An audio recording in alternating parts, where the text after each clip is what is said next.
I would like to start with congratulating all the participants as public speaking comes across as a challenge and challenges are to be accepted. So all the participants by participating in this speakothon, you have already passed level 1. So congratulations to all of you. That makes you stand out from rest of the lot. Now moving to the second level of public speaking, I would say it is what to say. What to say means content. And that reminds me of an old age saying that public speaking is like a pencil, which means it has to have a point, isn't it? And we spend hours and hours in preparing the content, reframing the words, adding up the right points, building our vocab. But this content part, it forms only 25% of any of the public speaking.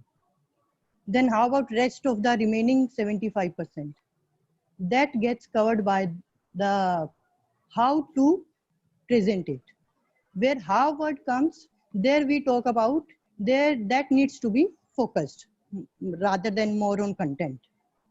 Because see what happens, your audiences, obviously content does matter, but your audiences get impressed by your way of speaking. So how includes your three parts.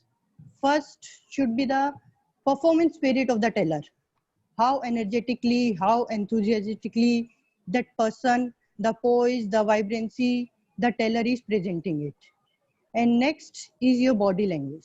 Body language means your body posture, your eye contact, how effectively you establish a connection with the audience, right? And like pointing fingers, swaying here and there, crossing legs, showing your back to audience. These are a big no-no in case of public speaking. And next important aspect of how is vocal rate or the voice.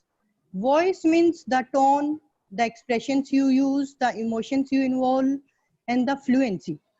So all your vocal should be complemented by the voice modulation.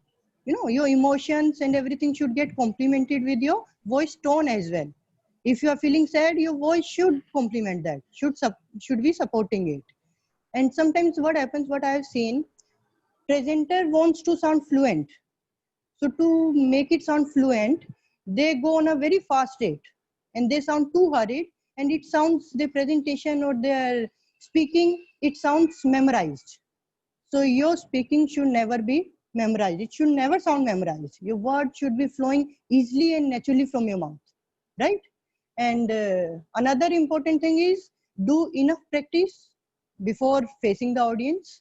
And the highly recommended way is practicing in front of mirror. You all must be aware of that, because when you are standing in front of mirror, you know that you are standing in front of mirror, what is your angle, what is your body posture, what expressions you are giving in. So that's a very important aspect. You can always improve on that, you can always work on that.